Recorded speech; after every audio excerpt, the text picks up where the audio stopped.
Salam sejahtera saudara yang kekasih dalam nama Tuhan Yesus Kristus. Kembali kita bertemu dalam dimensi iman Kristiani. Terus mencari menggali kebenaran, bertumbuh di dalamnya untuk puji hormat bagi nama Tuhan. Itulah kegairahan orang percaya.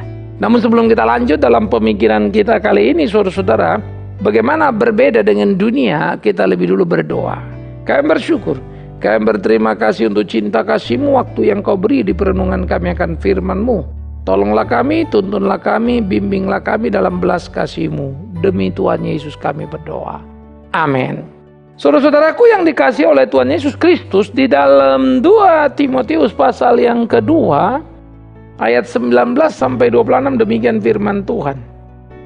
2 Korintus 2, 19 sampai 26. Tetapi dasar yang diletakkan Allah itu teguh dan meterainya ialah Tuhan mengenal siapa kepunyaannya, dan setiap orang yang menyebut nama Tuhan hendaklah meninggalkan kejahatan. Dalam rumah yang besar bukan hanya terdapat perabot dari emas dan perak, melainkan juga dari kayu dan tanah. Yang pertama dipakai untuk maksud yang mulia, dan yang terakhir untuk maksud yang kurang mulia. Jika seorang menyucikan dirinya dari hal-hal yang jahat, ia akan menjadi perabot rumah untuk maksud yang mulia. Ia dikuduskan, dipandang layak untuk dipakai tuannya, dan disediakan untuk setiap pekerjaan yang mulia. Sebab itu jauhilah nafsu orang muda, kejarlah keadilan, kesetiaan, kasih dan damai bersama-sama dengan mereka yang berseru kepada Tuhan dengan hati yang murni. Hindarilah soal-soal yang dicari, yang bodoh, yang tidak layak. Engkau tahu bahwa soal-soal itu menimbulkan pertengkaran. Sedangkan seorang hamba Tuhan tidak boleh bertengkar, tetapi harus ramah terhadap semua orang. Ia harus cakap, mengajar, sabar, dan dengan lemah lembut dapat menuntun orang yang suka melawan. Sebab mungkin Tuhan memberikan kesempatan kepada mereka untuk bertobat dan memimpin mereka, sehingga mereka mengenal kebenaran, dan dengan demikian mereka menjadi sadar kembali karena terlepas dari jerat iblis yang telah mengikat mereka pada kehendaknya. Saudara-saudaraku yang dikasihi oleh Tuhan Yesus Kristus, ini menjadi menarik kalau kita pikirkan bersama. Bagaimana sebetulnya kehidupan keimanan setiap orang percaya.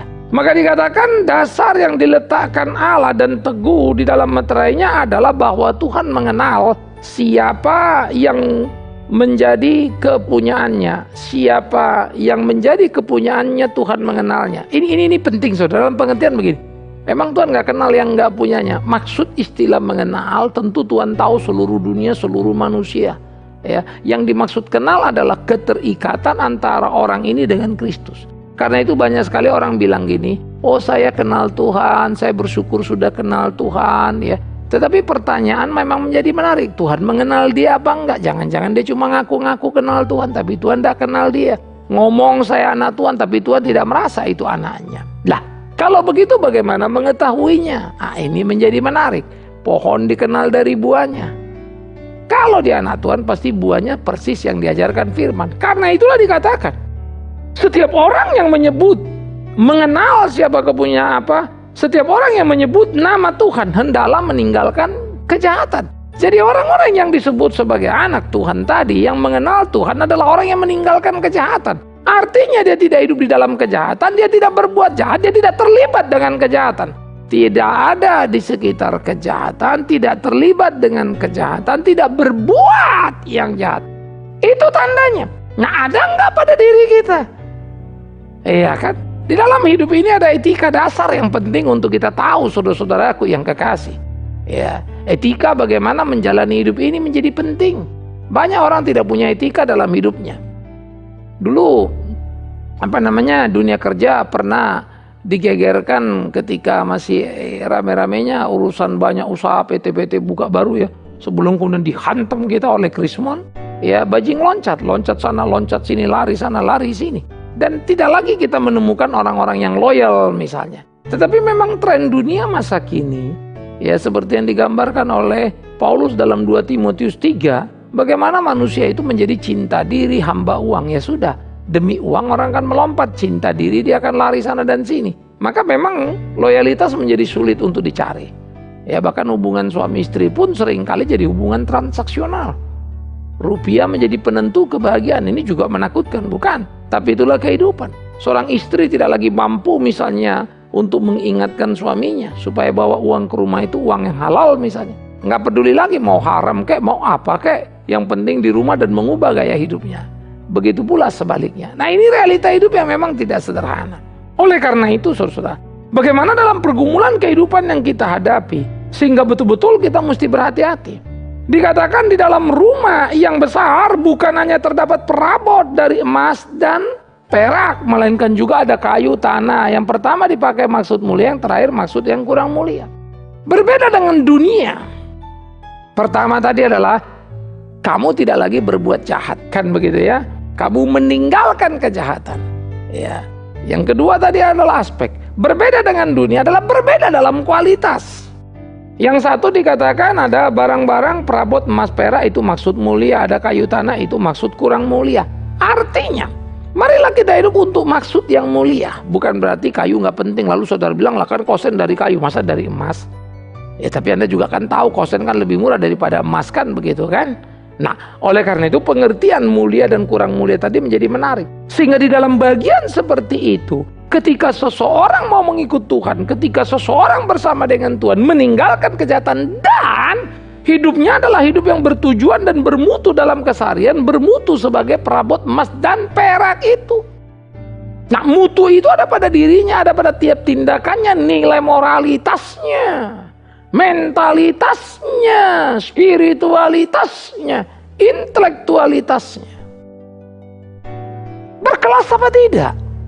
Karena itu memang menjadi penting saudara. Bukankah dikatakan takut akan Tuhan permulaan pengetahuan? Lalu bagaimana orang tidak berpengetahuan? Akan Tuhan tentunya bukan akan dunia ya. Bukan ini pengetahuan, bukan soal matematika fisika. Tapi mengerti, mengalami pencerahan dalam pengertian itu. Sehingga apapun yang dijelaskannya, orang bisa memahami dan mengerti itu. Bukan jadi kemudian magis lalu bersembunyi di sana sini. Bukan. Nah inilah yang menjadi bagian penting. Emas kah, perak kah, perabotan mahal kah, atau cuma yang murahan saja. Nah hidup berkualitas lagi-lagi berkualitas bukan? Ini penting. Nah oleh karena itulah saudara-saudara yang di atas apa yang dikasihi oleh Tuhan Yesus Kristus. Bagaimana kehidupan seperti ini menjadi sangat penting dalam hidup kita. Menjauhkan diri dari kejahatan, hidup berkualitas. Ya. Sehingga di dalam intelektualitas tadi terlihat, moralitasnya terlihat, mentalitasnya, spiritualitasnya tampak nyata. Kalau saudara selalu berkata, oh saya berdoa si anu sembuh, puji Tuhan, satu sakit jadi sembuh, si anu jadi sakit. Oke. Tetapi saudara menyembuhkan banyak orang sakit yang katanya doanya begitu luar biasa. Tapi heran, saudara tidak pernah menyembuhkan orang miskin supaya hidupnya sedikit bahagia karena saudara tidak pernah berbagi. Kan aneh juga ya. Padahal itulah poin yang paling penting justru. Di mana orang miskin itu mendapat penghiburan dan terhormat karena ada yang memperhatikan dan berbagi. Tapi tampaknya kita lupa. Karena itu saya kagum sekali kepada Alkitab ketika diceritakan pada hari terakhir. Tuhan akan berkata, engkau tidak memberi aku makan waktu lapar, minum waktu haus, pakaian waktu telanjang. Kapan? Ya Tuhanku, aku tidak memberi. Ketika engkau mengabaikan orang-orang yang hina dina itu. Engkau memberi aku makan waktu lapar, minum waktu haus, pakaian waktu telanjang. Kapan aku memberi? Ketika kau menolong orang-orang hina yang ada di sekitarmu. Waduh. Itu mau mengingatkan kepada kita bukan sekedar yuk kita datang kepada orang-orang miskin lalu bagi-bagi lalu kita masuk surga. Enggak juga. Tetapi kepedulian kepada orang tersisih yang selalu ada dalam hidup ini, itu yang kita pedulikan. Tapi lagi-lagi saya akan mengatakan, jangan mengambil keuntungan dari situ. Jangan membuat proyek dari situ. Memperkaya diri dari situ, hidup dari kemiskinan. Nah itu yang jadi masalah. Ya, ini yang nggak benar bukan? Nah oleh karena itu penting bagi kita untuk berhati-hati memahami hari-hari kehidupan kita. Ya. Saudara, kita punya lembaga pendidikan untuk masyarakat pedesaan. Kita bersyukur pada Tuhan ada rekan-rekan yang menyumbangkan alat. Ya kita diberi EDP sekarang ya. Untuk elektronik data program bagaimana sistem keuangan itu bisa computerized. Tahun ini sudah running. Ya, tahun ini juga sudah ada audit ya Pak, eksternal, biasanya internal begitu. Nah, tahun depan akan terus diharapkan 2-3 tahun ini kalau sudah rapi akan naik lagi standar kepada internasional. Mengapa? Karena rindu menjadi satu yang berkualitas, satu model. Bagaimana lembaga melahirkan anak-anak bermutu dan sistem yang bermutu. Wah, ini kan penting supaya terbackup dan terjaring. Namun di dalam semua itu tidak semua serta-merta mulus. Selalu friksi ini itu pasti biasa. Itu sebab terhadap rekan-rekan saya selalu berkata, bagaimana kegigihan kita untuk menaruh dasar ini. Nah, itu yang jadi perlu. Kualitas. Kita beda harus dengan dunia. Ya, orang mungkin bikin sesuatu cari uang, kita malah keluar uang. Sebetulnya orang agak bodoh ya kok bikin sesuatu maunya keluar uang. Loh. Tapi kalau mau kita hitung uang yang keluar, emang uang siapa? Ya uang Tuhan juga kok. Kemurahan Tuhan juga kok. Kalau hitung tenaga keluar tenaga siapa? Ya belas kasihan Tuhan juga. Masa iya mau hitung-hitungan sama Tuhan? Maka menjadi amat sangat lucu bukan? Kita selalu bilang kasihnya besar, tidak terbatas, hebat, luar biasa. Tapi kita batas-batasan dalam mengabdi padanya. Kan aneh. Nah karena itu ya, semua bagian-bagian dalam kehidupan yang kita lakoni harus menjadi bagian yang aktual, yang tampak nyata dalam keseharian kita. Inilah hidup orang percaya yang patut ada pada kita. Oleh karena itu dikatakan, jika seorang menyucikan dirinya dari hal-hal yang jahat, dia menjadi perabot rumah untuk maksud yang mulia dikuduskan tadi.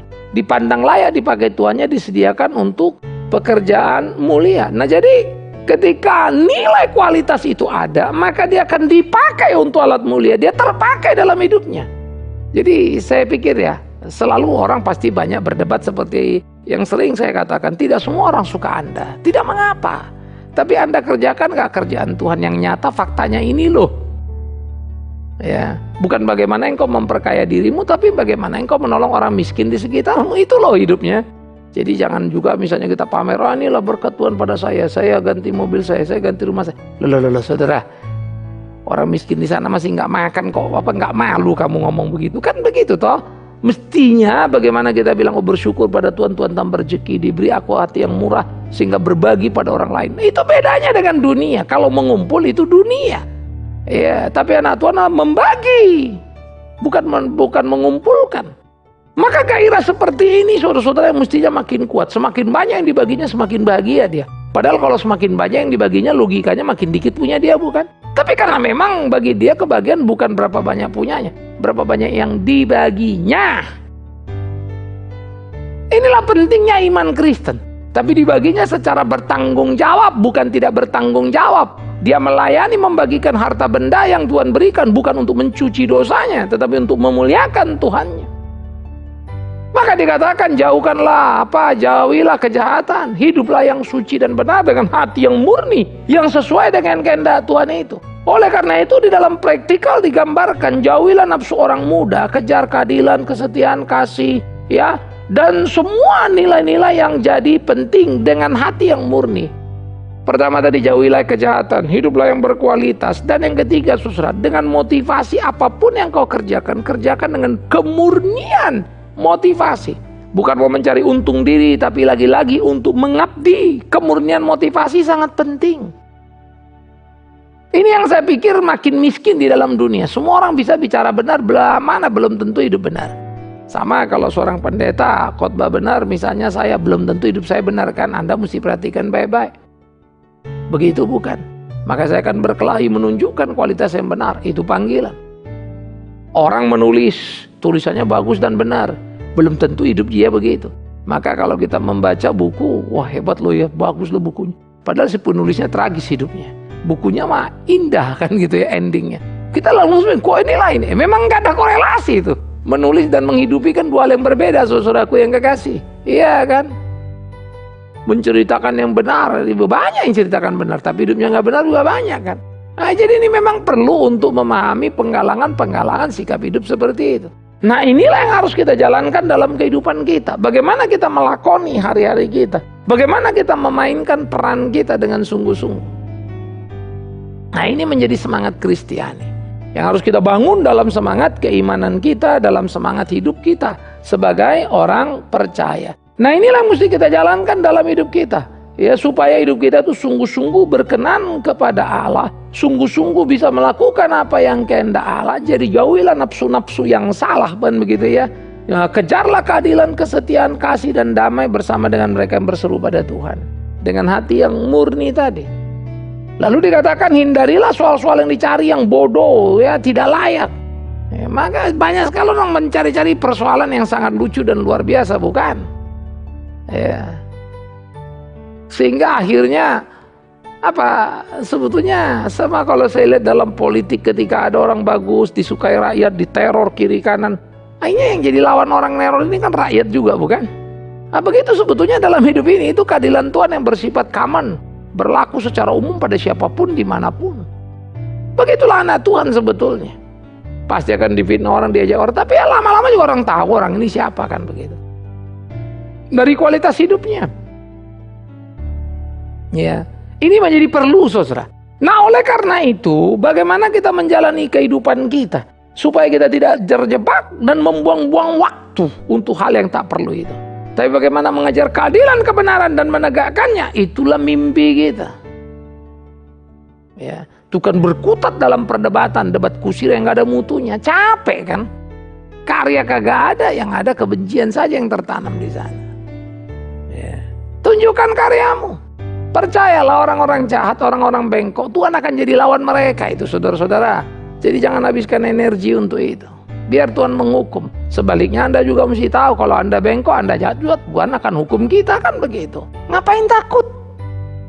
Takutlah kalau engkau hidup salah, takutlah kalau engkau hidup tidak benar, takutlah kalau engkau pengkhianat, takutlah kalau engkau mulutmu ya pemecah belah dan pemfitnah.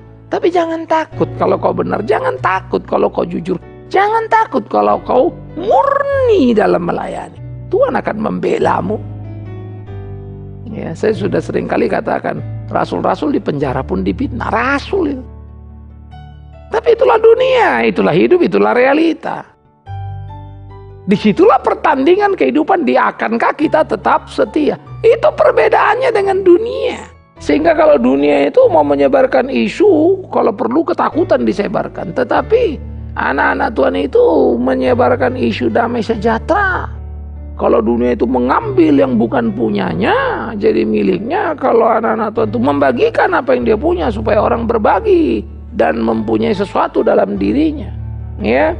Nah, oleh karena itu hindari tadi yang persoalan-persoalan dicari yang bodoh, yang tidak ada mutu, yang cuma menimbulkan pertengkaran.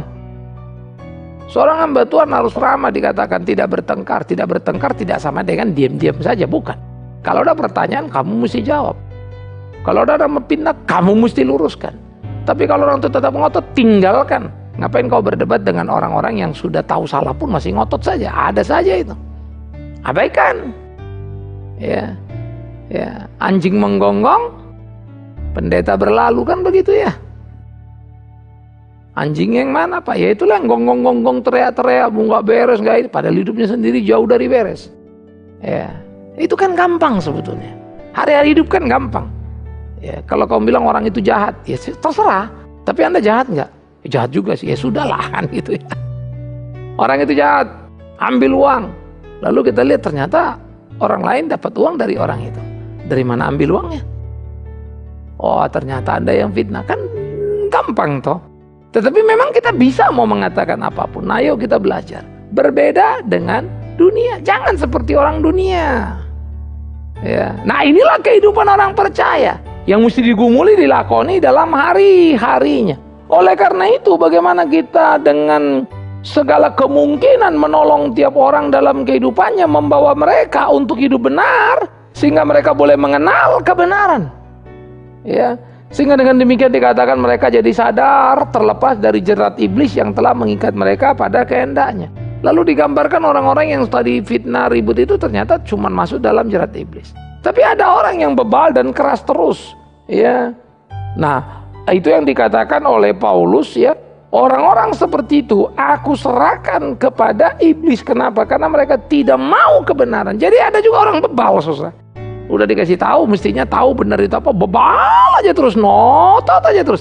Nah, orang ini kata Paulus diserahkan pada iblis. Jadi tidak serta-merta semua orang tidak benar itu bisa saudara tarik untuk jadi benar. Karena ada yang ngotot terus untuk di ketidakbenarannya, lalu Paulus biarkan, silakan. Nah, saya suka istilah bilang bukan, Tuhan itu pemurah tetapi tidak murahan.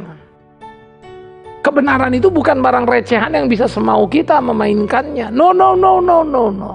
Oleh karena itulah saudara, bagaimana berbeda dengan dunia, ada disiplin yang tinggi tentang kebenaran. Kebenaran tidak bisa diperjualbelikan. Kalau Anda salah ya salah. Tidak bisa bayar lalu jadi benar. Nggak ada ceritanya itu.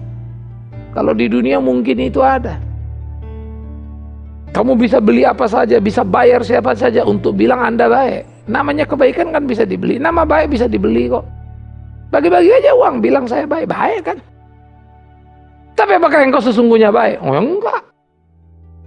Nah, oleh karena itulah di dalam bagian-bagian seperti ini, di pergumulan kehidupan kekristenan, di pergumulan kehidupan keimanan, betapa sangat pentingnya kita hidup sebagai orang yang benar, yang menjalankan apa yang menjadi kehendak Tuhan itu. Yuk kita rekonstruksi sedikit saudaraku bagian ini. Pertama, kalau memang kita berbeda dengan dunia, dikatakan apa? Kita dikenal oleh Tuhan.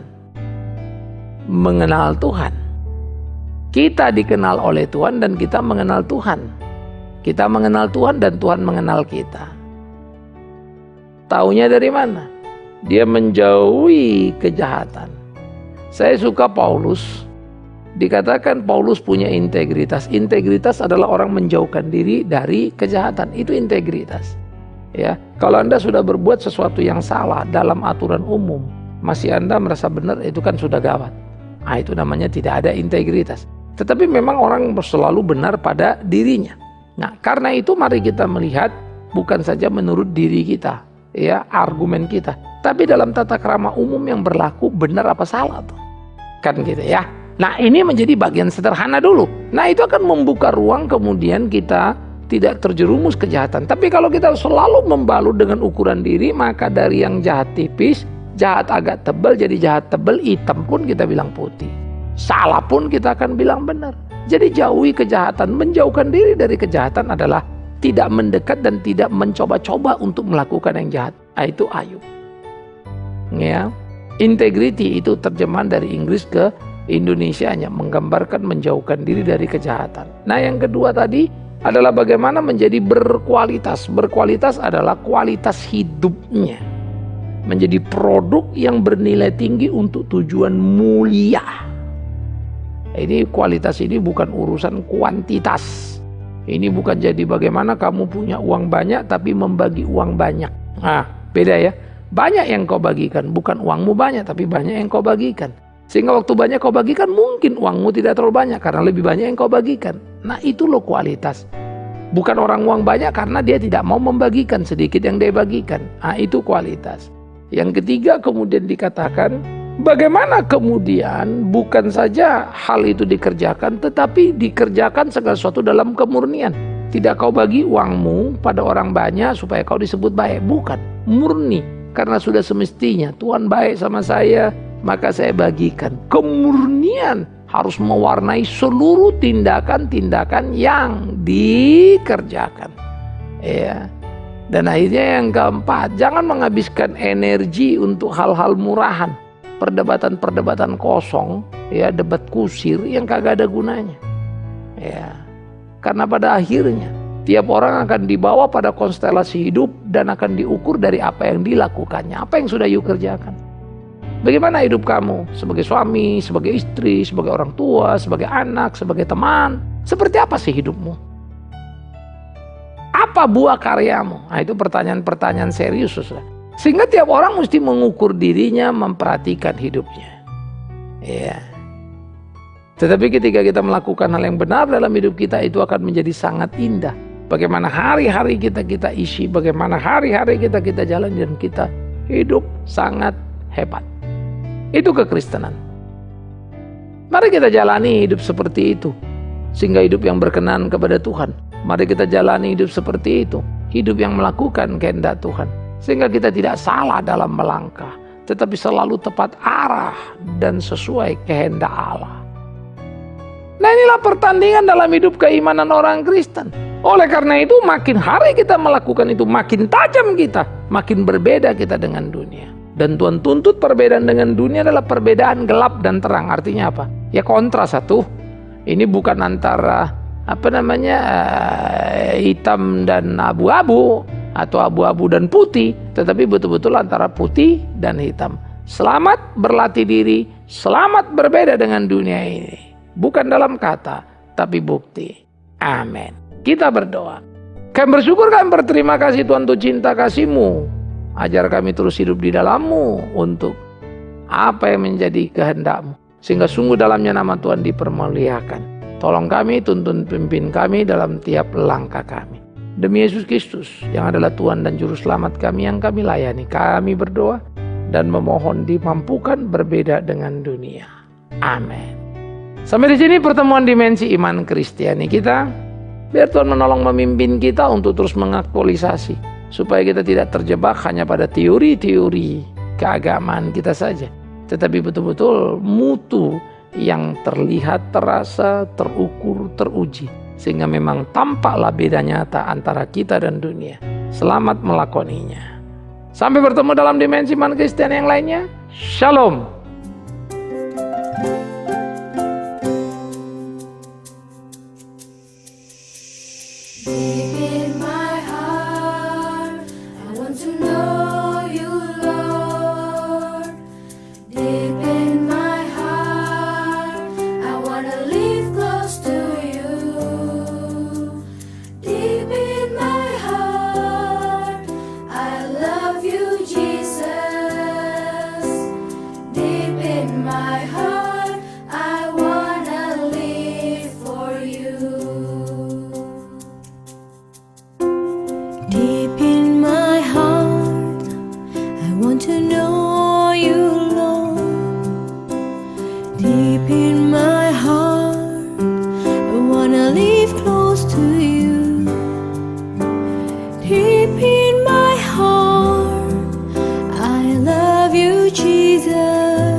Apa yang kau alami kini mungkin tak dapat engkau mengerti. Satu hal tanamkan di hati, indah semua yang Tuhan beri.